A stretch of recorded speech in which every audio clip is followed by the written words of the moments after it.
हरि ओम श्री गणेशाय नमः।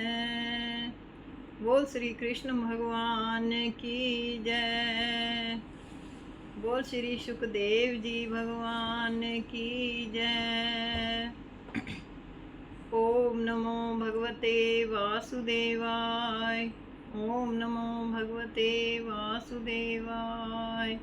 ओम नमो भगवते वासुदेवाय। श्रीमद् भागवत महापुराण छठा स्कंद 13वां और 14वां अध्याय। इंद्र राज से हुई कोपवश विश्वरूप द्विज की हत्या।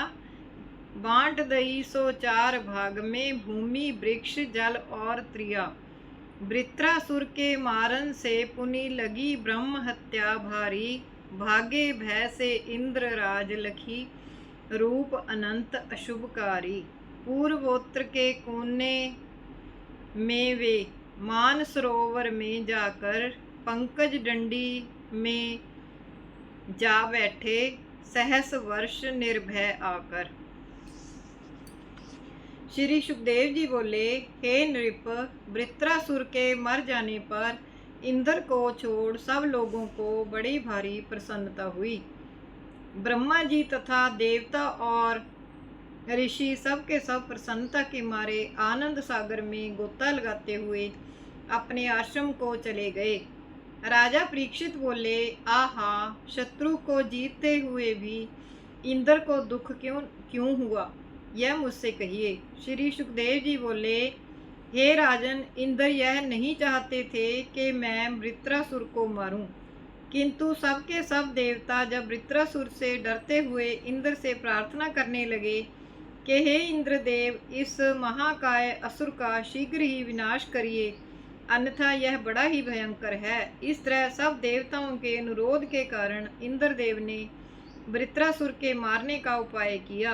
वास्तव में इंद्र जानते थे कि विश्वरूप की हत्या से तो जैसे तैसे पीछा छूटा है, और दूसरी यह ब्रह्म हत्या और सिर पर लद जाएगी। यह विचार देवताओं से कहने लगे, हे देवताओं, विश्वरूप के मारने से जो मुझे ब्रह्म हत्या लगी थी, वह जैसे तैसे मैंने भूमि वृक्ष स्त्री और जल को वरदान के बदले में 4 भागों में बांट दी थी। अब यह जो वृत्रासुर के मारने की हत्या लगेगी, उससे मेरा पीछा कैसे छूटेगा, इसके पाप कहाँ धोऊंगा। श्री सुखदेव जी बोले, हे राजन, इस प्रकार से इंद्र के वचनों को सुनकर ऋषि और देवताओं ने कहा कि हे इंद्रदेव, तुम इस हत्या से भय मत करो।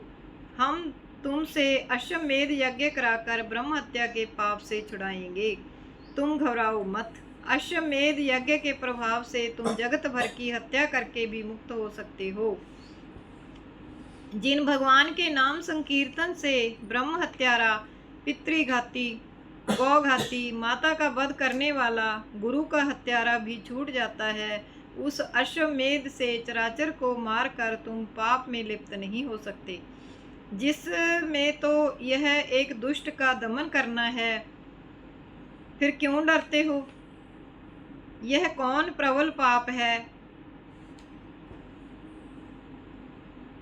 श्री सुखदेव जी बोले,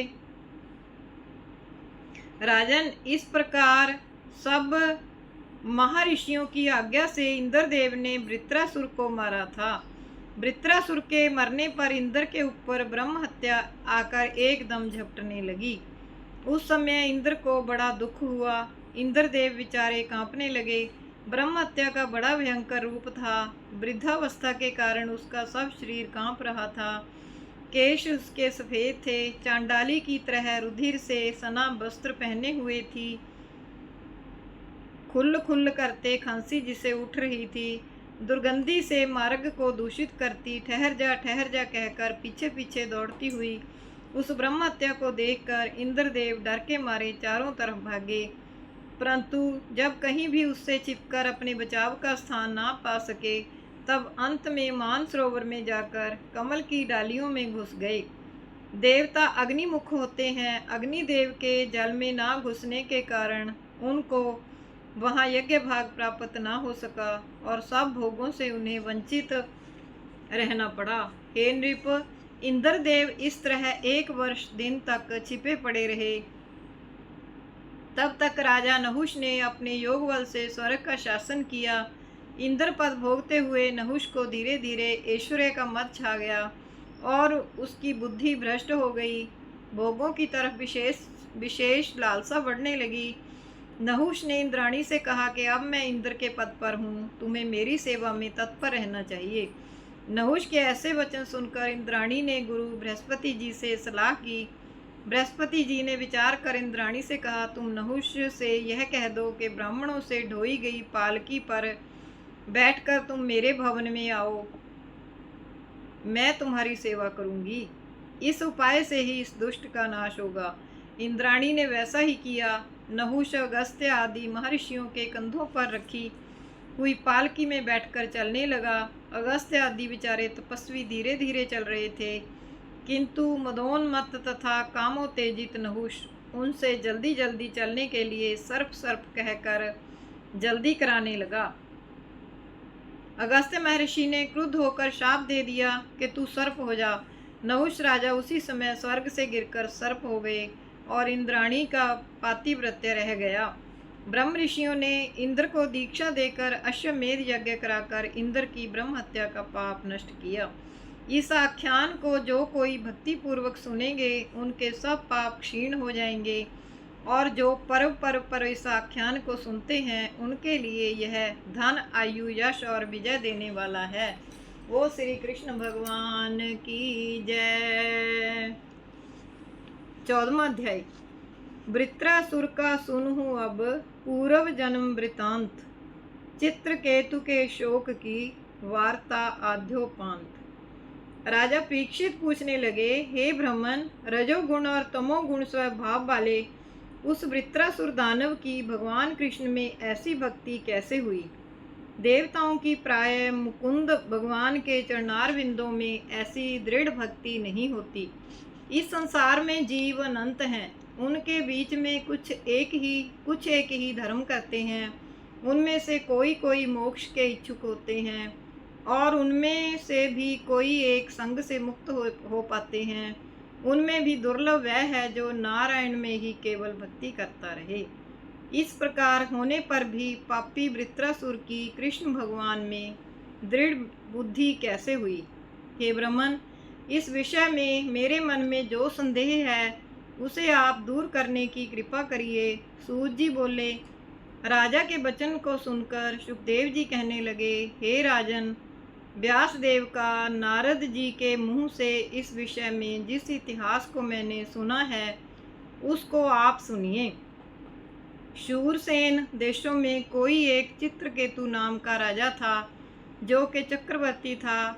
उसके 1 सहस्त्र स्त्रियां थीं, किंतु संतान एक से भी ना हुई। रूप, उदारता, ऐश्वर्य आदि गुणों से युक्त होते हुए भी बंध्या स्त्रियों के प्रति राजा को बड़ी भारी चिंता हुई। उस राजा का ना तो स्त्रियों में ही मन लगता था और ना संपत्ति से ही प्रसन्न होता था।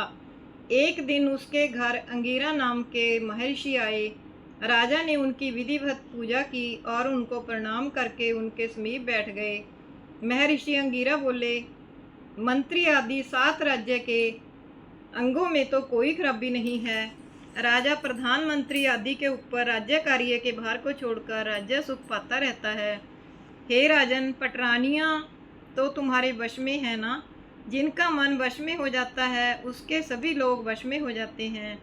मैं तुम्हारे मुख को चिंता के मारे सूखा हुआ कुम्हलाया सा देख रहा हूँ। इस प्रकार राजा उनके वचन सुनकर संतान की कामना करता हुआ महर्षि अंगिरा से कहने लगा, हे मुने, आपको कोई ऐसी बात नहीं है जो कि मालूम ना होवे, किंतु फिर भी आपने मुझसे पूछा है इसलिए मैं आपसे कहता हूँ। लोकपाल भी जिन संपत्तियों को चाहते रहते हैं वह सर्व संपत्ति यहाँ भरी पड़ी है, किंतु वे बिना पुत्र के सुख कारक नहीं हो रही है। इसलिए पुरखाओं के साथ जिस प्रकार नरक से मेरा उद्धार हो जाए वह काम करिए। श्री सुखदेव जी बोले, इस प्रकार राजा से प्रार्थना किए जाने पर मुनि अंगिरा जी ने चरु रंधवाकर त्वष्टा देवता का यज्ञ कराया। तब उस यज्ञ से बचा हुआ चरु खीर लेकर सब स्त्रियों में बड़ी स्त्री, जिसका के नाम कृतध्वति, दे दिया। मुनि उससे बोले, हे नृप, हर्ष और शोक देने वाला तुम्हारे एक पुत्र होगा। ऐसा कहकर वह चल दिए। उस पटरानी के चरु खाने से गर्भ स्थिर हो गया। वह उसका प्रतिदिन शुक्ल पक्ष के चंद्रमा की भांति बढ़ने लगा। फिर समय आ जाने पर उसके एक राजकुमार उत्पन्न हुआ। तब प्रसन्न होकर और स्नान करके राजा ने ब्राह्मणों से कुमार का जात कर्म संस्कार कराया और उनको दक्षिणा में सुवर्ण, ग्राम, घोड़े, हाथी और 6 अरब गायें दी। ब्राह्मणों के अतिरिक्त अन्य लोगों को भी खूब धन दिया। प्रतिदिन राजा और रानी का उस बालक में बड़ा प्रेम बढ़ने लगा।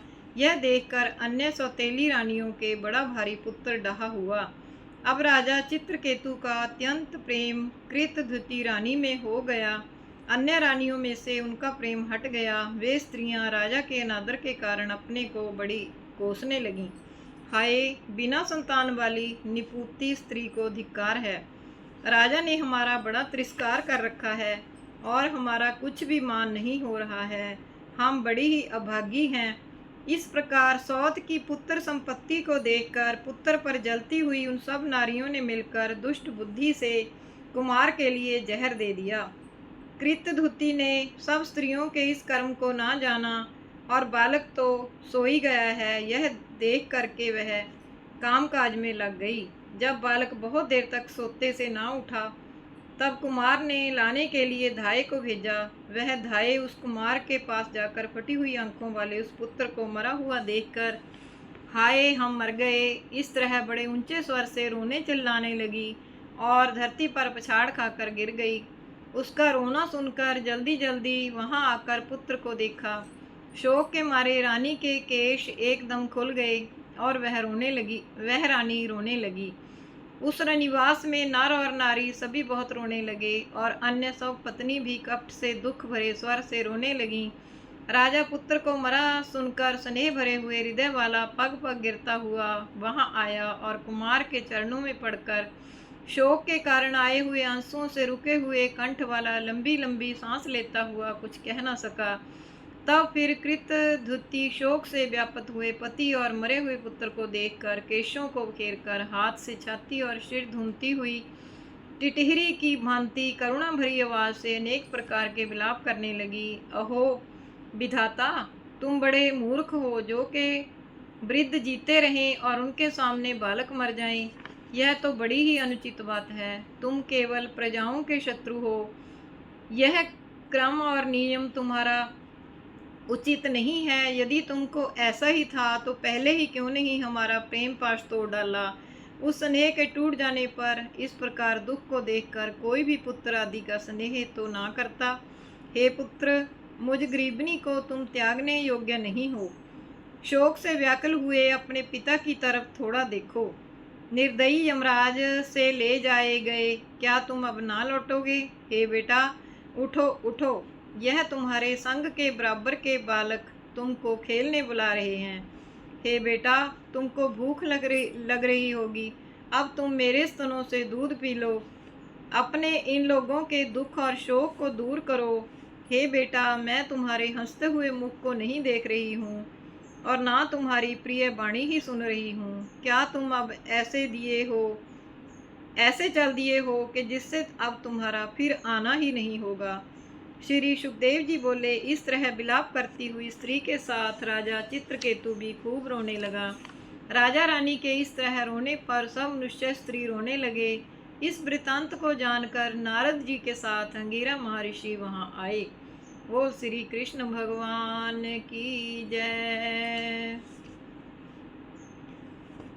श्री कृष्ण गोविंद हरे मुरारे, हे नाथ नारायण वासुदेव।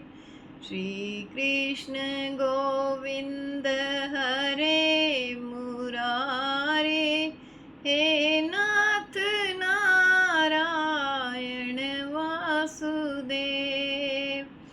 श्री कृष्ण गोविंद हरे मुरारी, हे नाथ नारायण वासुदेव।